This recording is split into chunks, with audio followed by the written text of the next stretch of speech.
having a lower bound. So the upper bound I need to go to, it will be an upper bound, so less than or equal to, and I back it up 1 unit, and then I go all the way to n. The lower bound would go from 2 to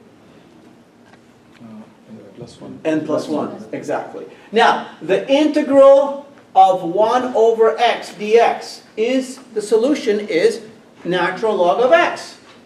So if you forgot about that, now you remember it. Okay, so the integral of 1 over x dx is ln x. And you evaluate the integral from the upper limit minus the lower limit. So it's going to be ln x as x is 1, is n, minus ln x when x is 1. So it's ln n minus ln 1. But ln 1 is e to what power is 1? 0. So that whole thing is 0, so this is just ln n. So that tells us that the summation of this series is no higher than natural log of n. So, for example, what is the upper bound as I goes from 2 to 1,000 of 1 over I? Well, it is less than natural log of 1,000. Now, what about the lower bound? Well, the lower bound, what you would have to do is what? Since the function is decreasing, you can start right at where? 2. Right at 2. 2 to n plus 1. So it will be ln n plus 1 minus ln 2. But ln 2 is a constant. 0.7, 0.8, something like that. So it's going to be ln of n plus 1 minus 0.7, 0.8. That's the lower bound. So we know, even though we don't have a closed form, this function is proportional to ln. And we have specific upper bound and lower bound values. Any questions about that? That makes more sense? Yes. Okay, so let's do one more example. This one is a little bit messier. Why not? Right? Why not make it a little bit messier? So we want to find, now LGI is log base 2. Log base 2 is LGI, strictly increasing function. It's increasing. Log is increasing. It's increasing a lot, and then it starts increasing less and less and less, but it's always increasing. As it's progressing, it's strictly increasing by smaller and smaller amounts. But it's always increasing.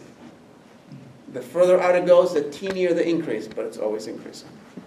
Okay, so we know that ln x, just look over here, for the change base, log natural of x is lgx over lg of the old base, which is lge. So we can do this.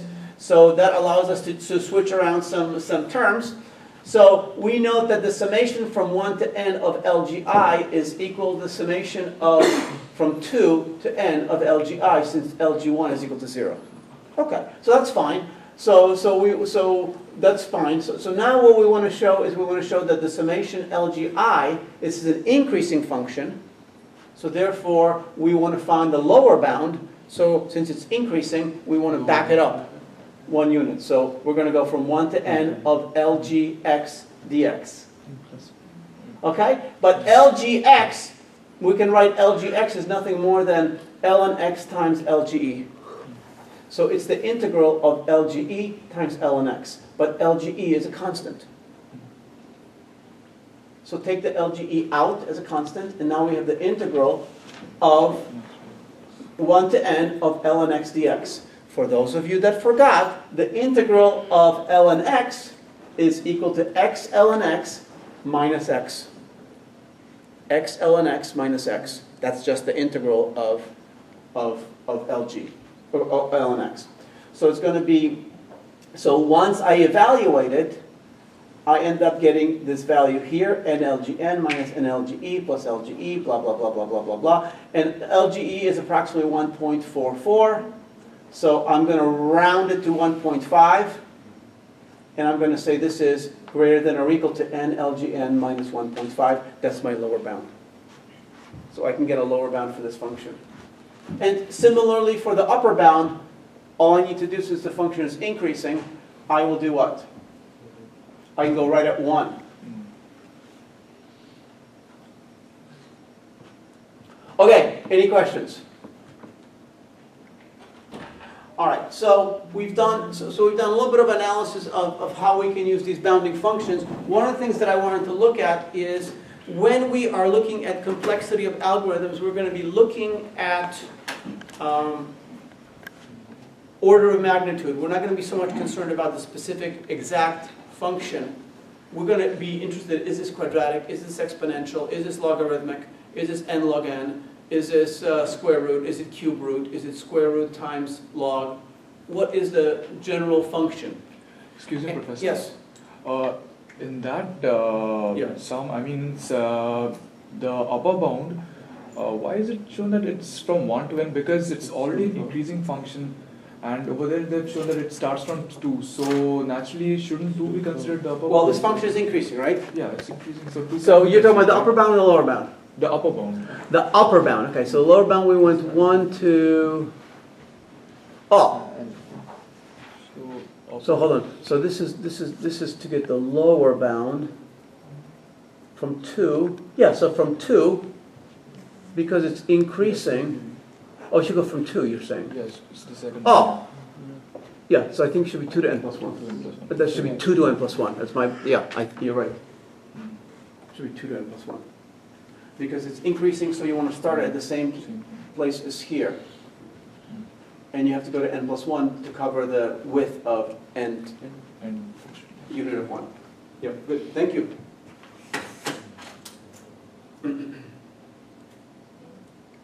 Okay, so what we're going to look at is we're going to look at what I call asymptotic notation. And asymptotic notation basically is order of magnitude. So asymptotic notation allows us to compare the complexity of a given function to a known complexity. We are mainly interested in the growth of function as n gets large and goes to infinity.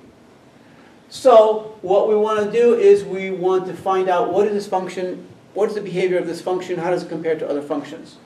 And you probably have heard of big O notation. So big O notation is order of magnitude, and a lot of people use big O and they say, okay, this algorithm is big O of n, this algorithm is big O of n squared, which one is better? Big O of n is better. Not necessarily. Yes, in general, it's probably better, but it might not be better, depending how strictly you use the word big O. Big O is an upper bound. If an algorithm is linear, it's also big O of n. It's also big O of n squared. It's also big O of n cubed. It's also big O of 2 to the n, exponential. Why? Because those are upper bounds. So if an algorithm is big O of a function, that means it is proportional to this function, or it is smaller growth rate than that function. Because the function inside the big O is an upper bound. It could be proportional, but it can never be bigger than the big O. So big O is an upper bound or proportional measure. Okay, that's what it is, that's the limitation. People think that big O means proportional. They think, okay, big O of n, what does that mean? Does it mean it runs in linear time? Maybe it runs faster. Okay? So big O is kind of an upper bound notation in general. It looks like this, the big O, omega. Big omega is a lower bound. It looks like this. This is O is the Omicron Latin letter. Big omega is a lower bound. We'll get more into that. And then this letter is big theta, is proportional. The strongest way you can describe the complexity of a function is by telling its theta complexity, because that's proportional to it. So that means if you say you are theta n squared, that means you are proportional to n squared. That means you cannot be n cubed, you cannot be n, you cannot be n log n. You are n squared times some constant. Okay, so asymptotic notation also includes little o and little omega. So we have big O, big omega, and then we have little o and little omega.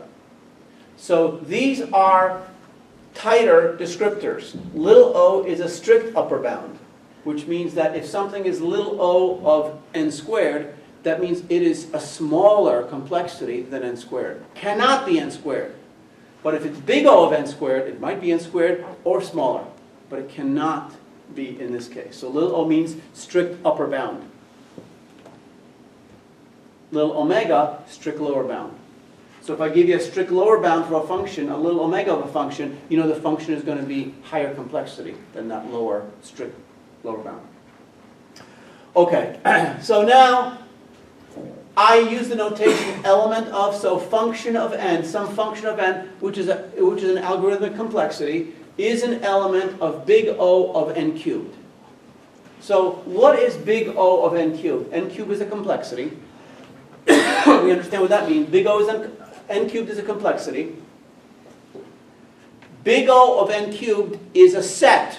It's a set of functions that grow proportionally to n cubed or slower as n gets large.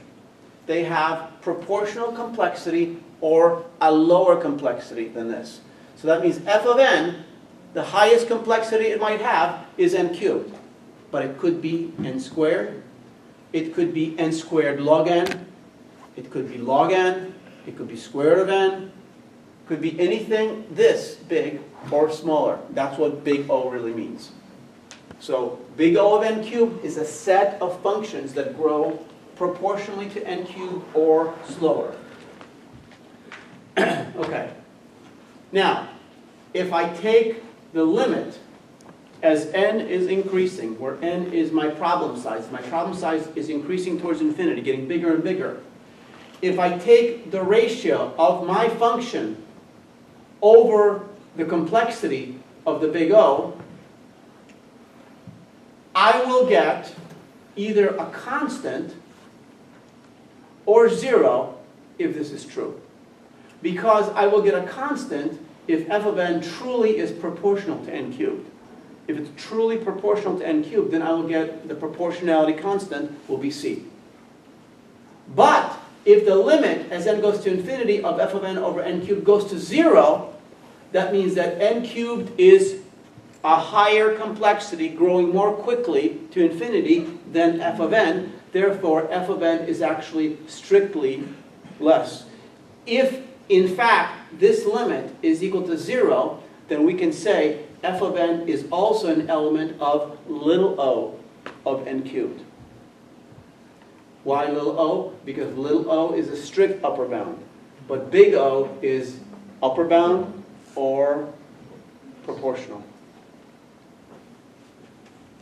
Okay? Does that make sense what I just said? Any questions? Okay, so if the limit, and so this is what it says, if the limit is c, then it is proportional. If the limit is 0, then f of n is growing strictly slower than n cubed. Or conversely, n cubed is growing faster, making the limit go to 0. Okay, so let's consider the limit of two functions. So typically, our function is here, f of n, and g of n is whatever it is that we're putting into our asymptotic notation, like big O, big omega, little omega, theta, etc. Let's say we take the ratio of this, the limit of this ratio as n goes to infinity. So what does it mean if the limit is equal to 0? If the limit is equal to 0, that means which function is growing more quickly? G of n is growing more quickly, making the ratio go to 0. Well, that means they are not what to each other? They're not proportional. So therefore, we can say that f of n is an element of little o of g of n because g of n is strictly upper bound to f of n. F of n is a slower growing function. But we can also more weakly state that f of n is an element of big O of g of n because big O includes strict upper bound, but also proportionality is included. It's an or. So which one is stronger? First one or second one? Second one. Second one is stronger. It tells you more. If I know that f of n is element of little o of g of n, then I know it's growing slower than g of n. It's not as fast growing function. But this one, I don't know whether it's slower or if it's actually proportional. So if you can tell me little o, it's a little bit more useful. Now I can flip it around. If in fact f of n is slower growing, then I can say that g of n is an element of Why? This is little omega, right? Because g of n is faster, so therefore it's an element of the strict lower bound. That means this is a lower bound which is less growing, g of n is growing faster. But I can also say more weakly that it's an element of big omega because it allows proportionality or being a lower bound. Well, this is always a lower bound. So if I know f of n, and this is true, then g of n is a faster growing function than f of n. So these two are looking from the comparing f of n to g of n, and using the same information, we can compare g of n with f of n, the last two. We're just kind of flipping it, right? Which one is which? Excuse me, Professor. Yeah. I mean, how can we consider the big O and big omega over here? Because it's saying that it goes to 0. Any of these being true, I mean, big O of Gn, I mean, it would definitely say that... What I'm saying is if the limit goes to 0, then they are not proportional. Definitely not proportional. They're not proportional, but we can still use big O because big O says proportional or I'm an upper bound. Yeah, but we do know that it's not proportional, right? Since it's going to 0. Yes. But even if it's going to 0, this is still true. Okay. Because big O says, so if I am big O of n squared, that means I am proportional to n squared, or I may be just n, or n log n, but I'm still big O of n. It's still upper bound or proportional. The or is the key. Okay. Okay? Sometimes it's difficult for us to determine whether something is proportional or not. So sometimes it's easier for us to say big O, because we don't know whether it's proportional. We know it's no bigger than that. It might be less, but I don't know. Can't figure it out. Too difficult, but I'm going to stop here. I'm going to say big O. Okay, now let's say I have two functions. Again, in this case, I take the limit f of n over g of n as n going to infinity, but this time the limit goes to a constant. Well, what does it tell us? It's proportional. It tells us that two of the functions are proportional growth rates. Neither one of them is really going faster towards infinity than the other. They're both going proportionally. So therefore, the strongest statement we can make is that f of n is an element of theta, big theta, of g of n. That means they are proportional to each other. Weaker statements can also say f of n is an element of big O of g of n because big O allows proportionality, and so does big omega, allows proportionality. But the strongest statement is this one. But these two are also true.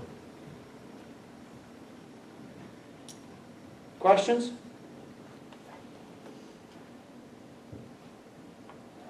Now, can I take G and F and exchange them here? Yes, we can. Yes, we can. Yep. Right? Because if f of n is proportional to g of n, then g of n must be proportional to f of n. Okay.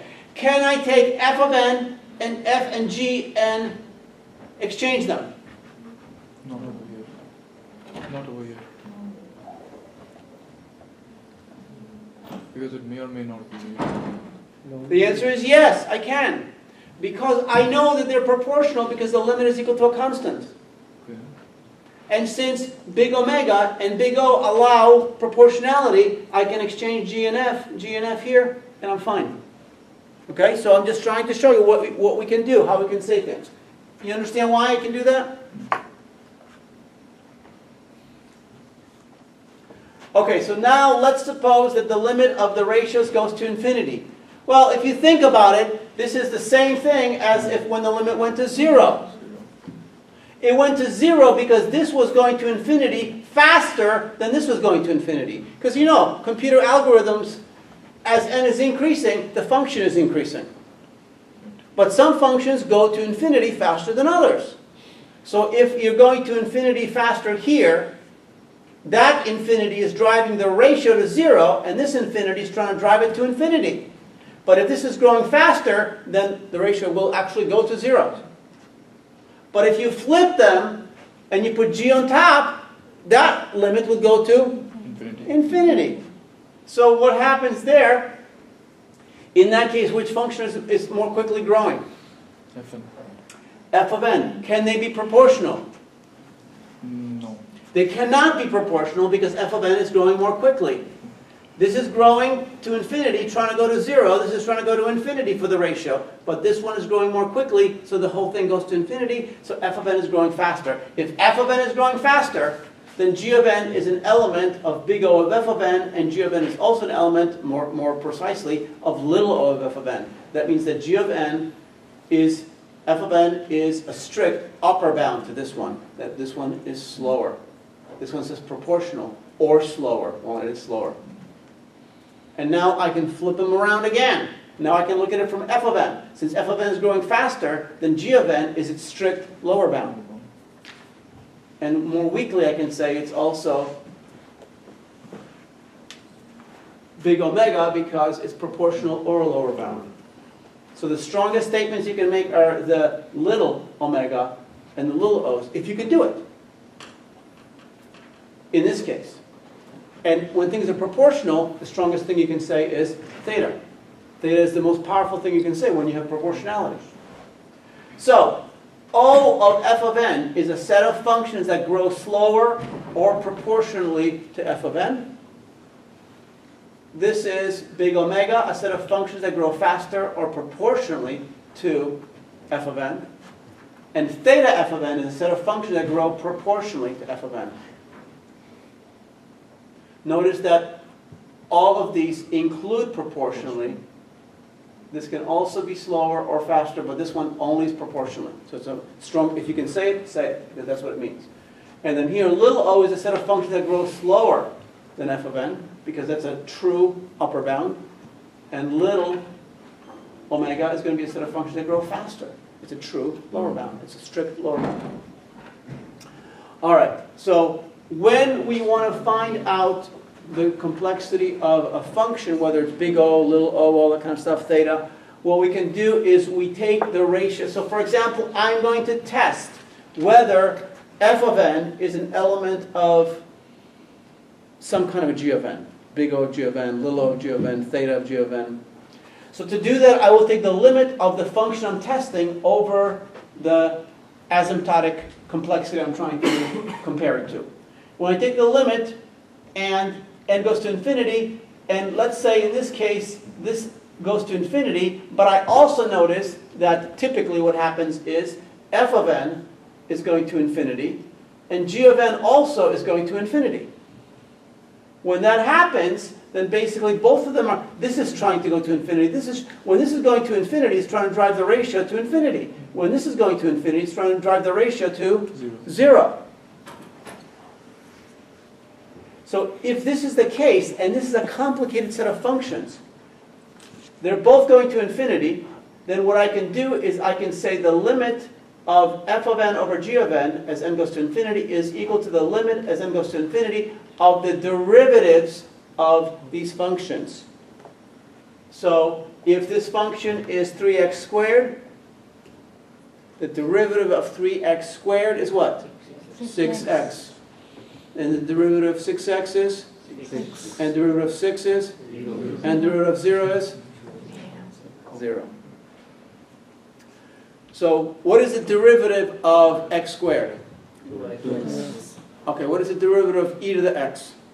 E to the x. What is the derivative of 2 to the x? 2 to the x, natural log of 2. 2x log. What's the derivative of 3 to the x? 3 to the x, Log. natural log of 3. Okay, those are the kind of things that we're going to be using. All right, so if you find that the ratio is going to infinity and top and bottom are going to infinity, then the limit is equal to the limit of the derivatives. If these derivatives are still going to infinity, you can take the derivatives again. Now this is true if the ratio goes to 0, but in computer science our algorithms rarely go to 0 as n goes to infinity. So we don't really worry too much about that part of L'Hopital's rule. So L'Hopital's rule is kind of talking about this one. So let's take a look at an example. So we have two functions. We have 3n squared and we have e to the n. Okay? And we want to find out what is the relationship between them. So we take the limit. Now, you probably can guess which one is going to be the faster growing function. Because it's an exponential function. So we kind of know exponential functions are growing more quickly than just, polynomial functions, right? So we take 3n squared over e to the n, and we notice that this is going to infinity, this is going to infinity also. So to find out the actual limit, we can take the derivatives of this and of this. The derivative of 3n squared is going to be 6n, and the derivative of e to the n is e to the n. Okay, but as n goes to infinity, 6n is still going to infinity, and e to the n is still going to infinity. Therefore, I can take the derivatives again. In this case, I have 6 is a derivative of 6n, and e to the n once again is a derivative of e to the n.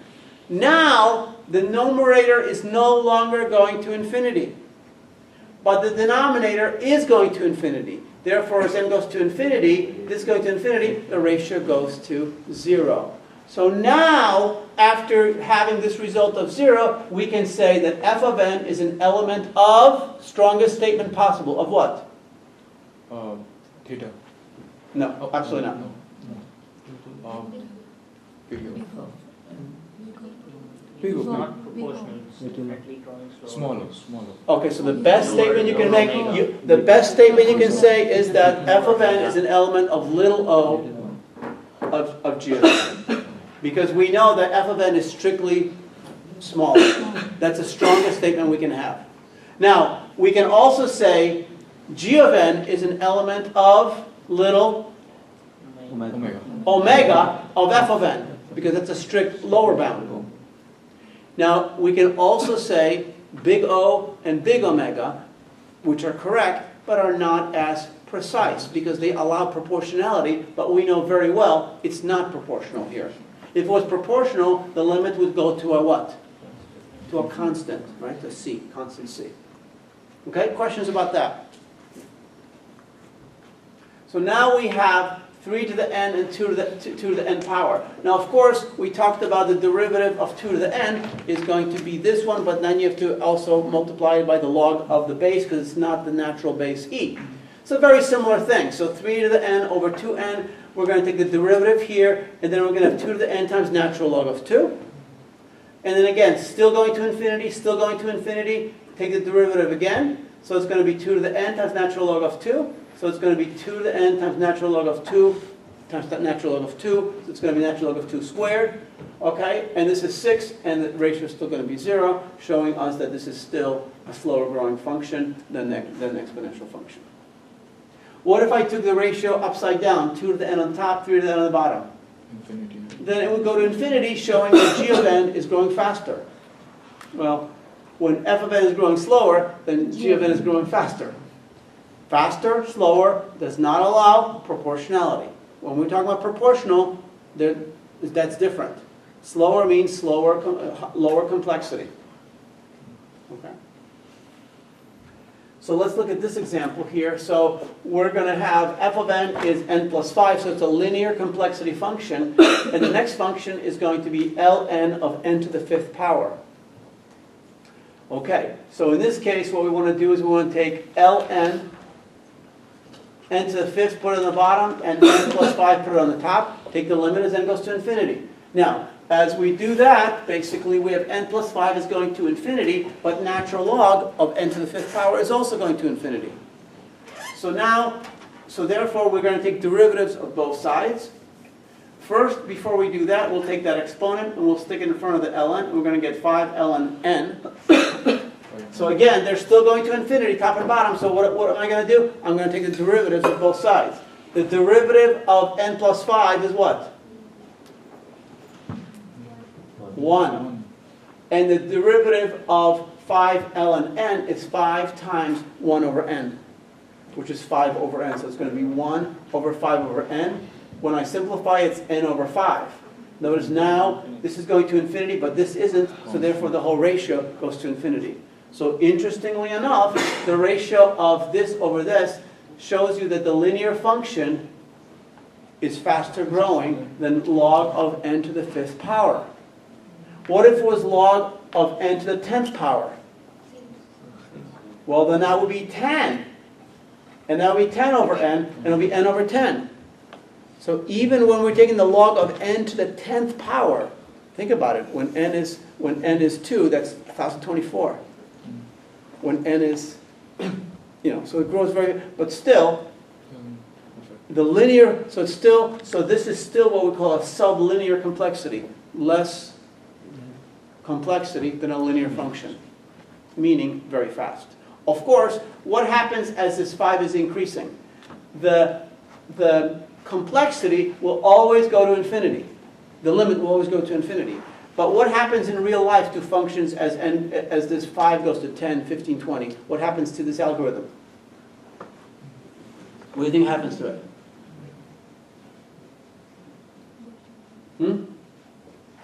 Always stays the same. Well, if n, are you telling me that ln of n to the 5th and ln of n to the 10th are the same function? If you graph them, are they going to be the same? No. Which one's going to be growing a little bit more quickly?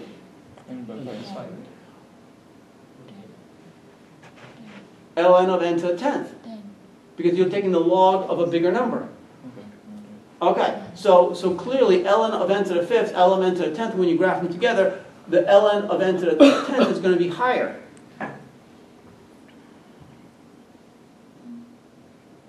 Right? But not as high as linear. However, by being higher, ln of n to the 10th being higher than this one means that if you're running this on a computer, it will take slightly more time to do a function whose complexity is ln n to the 10th than ln n to the 5th. Order of magnitude, not affected. Now, is ln n to the 5th and ln n to the 10th the same? Are they theta of each other? Well, how are you going to tell if they're theta of each other? You got to take the limit of ln n to the 5th over ln n to the 10th and take it the limit as n goes to infinity and see where that limit goes to. A constant. Let's find out. Let's do it in our imaginary brains. So we're going to take ln n to the 5th divided by ln n to the 10th, which is 5 times ln n over 10 times ln n. Ln n over ln n, 5 over 10 is? So what do we find out? That basically ln n to the 5th, ln n to the 10th are proportional. That's amazing, right? Because n to the 5th, n to the 10th are not proportional, but ln n to the 5th, ln n to the 10th are proportional. We wouldn't know that unless we knew how to take these derivatives and evaluate the limits. So here's a function which the first function is natural log of n times n, ln n, and ln n. And the other function is n squared plus 10n. So we want to find out which function, again, take the limit of these functions. So in this case, I'm going to take the limit of the top over the bottom. And again, notice the top is going to infinity. The bottom is also going to infinity. There's nothing I can do to simplify them. So in order to evaluate the limit, I need to know which one is going to infinity faster, or are they going to infinity proportionally at the same proportional time. So I will take the derivative of both of them, because I can do it using L'Hopital's rule. And so it's going to be n ln n. Remember, if you take the derivative of a product, it's going to be this number times the derivative of that, plus that, times the derivative of this. So it's going to be n times the derivative of ln n, which is 1 over n. So it's going to be n over 1 over n, which is 1, plus ln n times 1. So that's what we have here. And then we take the derivative here. It's going to be 2n plus 10. So we can simplify it. And we have ln n plus n over 2n squared plus 10n after we simplify it. Okay? So what are we going to do now? We can take derivatives again. Take the derivative of ln n is 1 over n. Derivative of n is 1. This is going to be 4n plus 10. Okay? So now, what do we got? You can clearly see, if I do the derivative again, what's going to happen? This is going to go to a constant. and this is going to have one n left. This is going to be 8n plus 10. So that means this whole ratio is going to go to 0. Well, because it goes to 0, it shows me that the bottom function is growing more quickly. So n log n has a lower complexity than n squared. Now, it actually doesn't even matter whether I have plus 10n or I don't have it. It doesn't matter. Why not? Because in this case, it will be 2n, and then we have 2n. We take the derivative very easily right here, right? The plus 10 doesn't make much of a difference. Okay, so if we can say f of n has a lower complexity than g of n, then g of n has a higher complexity than f of n. That always goes together. Are they proportional? Is there a theta there or no? No. Definitely no theta. Okay, now let's look at these two right here. So this is two log functions. Log base 10 of n, log natural base e of n. Okay, which one has a lower complexity? How do they compare? So take the ratio and take derivatives. So we take the derivative of natural log of n, it's going to be 1 over n. When I take the derivative of log base 10, it's going to be 1 over n times natural log of the base. When I simplify everything, that's going to be dividing by 1 over n is like multiplying it by n. So that n and the n cancels, so I'm going to end up with 1 over natural log of 10 as n goes to infinity. Well, as n goes to infinity, there's no n anymore. Because that n, which was in the bottom, came on top, crossed here, and left us with a constant. So because it's a constant, it tells us that those two functions are proportional to each other, they are theta of each other. In fact, we can make a general statement that log any constant base of n and natural log of n are always proportional to each other. Does it mean they execute in the same time on a computer? No. No. But it means they're proportional time. Okay, so as the problem size gets bigger and bigger and bigger, that constant difference stays the same between them. Which algorithm would perform on my watch a little bit more quickly? F or G? G. Or F? Why F? Because, yeah, go ahead. Sorry? Higher base. So 10 to a lower power is going to be equal to n. And this is e to what power is n? I don't know, but 10 will be a lower power to make the same n. So therefore, higher power is going to have a lower complexity for the algorithm. Not lower complexity, run a little bit faster. They are proportional. They have equal complexity in terms of their limits. Question? So logs of any base are proportional. Log of any base. So when an algorithm is let's say 1.38 n LGN, you can say the complexity is theta n ln n. Why? Because they're proportional. Okay, if we take two exponentials, now remember exponentials are the inverse functions of logarithms. Logarithms are proportional. What about exponentials? Well, if you take f of n, g of n, if you put them over each other, 3 of n over 2 of n, they're both going to infinity, but I can simplify this expression as 3 over 2 to the n, and clearly that goes to infinity, which means that this is growing faster, so exponentials, inverses of logs, are not proportional to each other. 3 to the n, higher complexity than 2 to the n. What's higher complexity, 3 to the n or e to the n? E to the n. 3 to the n, because e is 2.71828. Okay, just right in there. Little trick question there, right? Okay, so let's stop right here. And then you guys have some homework to work on, right? Work on the homework. We'll go over the homework on Wednesday. You'll ask me all the questions. Work hard. I expect some good work on this homework. Individual work, everything must be on Word. Spend some time doing it. Do a beautiful job. Work hard, all right?